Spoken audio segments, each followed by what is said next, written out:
what she actually says. She listens, gain knowledge, which helps to improve her own communication. Let me welcome Madhu to give her speech. Before that, I would request Toastmaster Gopinath to read out her objectives. Good morning, Meraki. Today morning, Toastmaster Madhu is attempting her level 1 speech on presentation mastery. The purpose of this speech is for the speaker to enhance her speech using vocal variety and body language. The speaker can either be informative or humorous or whatever way she feels, basic, adhering to the basic tenets of the Toastmasters.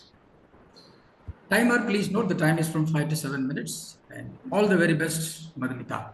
Over to you, dear body. Thank you, Gopinath. Toastmaster Madhumitha, the habit code.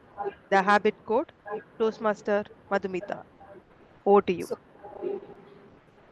good morning, everybody, fellow Toastmasters and guests present here. So, imagine just for a day that you wake up one morning and everything you do is different. You don't grab a cup of coffee, you don't brush your teeth, you don't take your phone in your hand, nothing. So, how does it feel? It's very unsettling, right? So so used to all these habits that we actually want to do it every day. And once you don't do it, you feel very different. You cannot cope up with that thought for a while.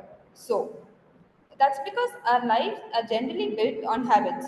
So we are formed on a routine every day that we have to do this or we have to do that, and if we don't do it, we'll actually feel very different. And our habits are something that shapes our lives. So, today I want to explore the power of habits and how these tiny actions can lead to a bigger change in our lives. So, let's dive into the three main parts of habits. First, what are habits? How are they formed? And what is the power of habits? So, first thing, what are habits? Habits are a routine behavior that we perform automatically with little or no cautious thought. So, it can be a very simple thing as like brushing your teeth in the morning. Even if somebody probably puts our brush somewhere else, we'll know our brush is right there and we automatically go and brush. We won't think about brushing twice. Or just because we don't have a brush, we don't it won't be like we won't brush our teeth for the day. So the other simple thing can be going to a shop which is at the end of the street. We might only be going to the shop and we might also remember we might forget what we want to buy, but we never forget our phones. We always take our phones when we move out of the house and we always have it in our pockets. So I would say sometimes that's the beauty of habits. But can also be a curse. Personally, my habit that I feel is a curse is that doing things in the last minute. So it can either be going to a meeting or it can also be doing some simple task. So let's say I have to write a speech and I will say, okay, I'll probably finish it 1 week before, so I have a lot of time to practice. But no, I do it if I have to give a speech on Saturday, I probably would do it on a Thursday or a Friday, and I would have very less time to practice. So that's a habit that I need to change for myself, and I feel is a curse. So now moving on to the second part of habits. So how are habits formed? So it's generally said by psychologists that habits are formed in a loop. So the loop consists of three parts. That's the cue, the routine, and the next part would be the reward. So in this loop, we would actually say that the first thing is a cue or a trigger that would actually let someone first know how the habit starts. And the second part, the routine is actual habit which you do. And the reward is something that tells your brain that, okay, you have to do this every day. I like doing this. So it's a reward for me and I enjoy doing this. So I have to remember doing this every day. So these are the three main parts of habits. So let's take an example again. So every morning I wake up to a bow, and a bow. So that's nothing but my dog barking, waking me up, telling me I have to let him out to go and play. So that's the barking that I hear is the cue for me to get up and let him out. So the next part, that's the routine. The routine here comes when I go and let him out and play with him or take him for a walk. So the reward is something that gives me happiness. So when I play with him every morning, I probably would wake up at 5:30 for him, and I would spend the next 1.5 hours with him. So playing and taking him for a walk, it actually refreshes my whole day and gives me a lot of energy and happiness. So these are the three main things that make some forms a habit.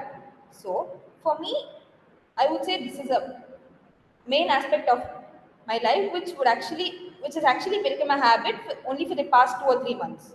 So now what's the power of habits? Here, this is the part which gets very interesting. So habits are very powerful because they're compounded over a period of time. So, for me, like the previous example which I gave was probably compounded only a few months back, probably 4 months back. But before that, 5:30 was probably midnight for me. I wouldn't even try to wake up at 5:30. That's if somebody comes and tells me, okay, 5:30, why are you waking up so soon? That's probably middle of the night. Wake up at 9 or 10 probably and enjoy life. So this is a habit which I would say I've acquired and actually enjoyed. So as I said, habit is compounded over a period of time. It can be any habit, small or big. So the smaller part of habits would be that, let's say you read a book for 15 minutes a day, and you would actually become a very good reader and a writer over a period of time. Let's say in a year or two, reading a lot of books and gaining knowledge. Or it can be saving up a small amount of money every day, which can compound to a large sum over a period of time. So anything that is actually done continuously for a certain period of time becomes a habit. And it can also be positive or negative.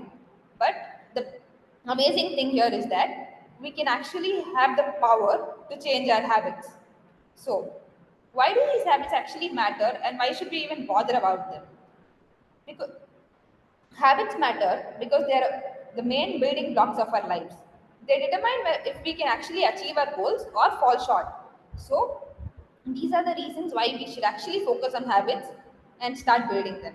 So, I would say a small habit started today can make a huge difference in our life, leading to a very good future. Thank you. Thank you. Thanks a lot, Madhu. Wish you follow your habit religiously. Thanks a lot. So, appreciative listening.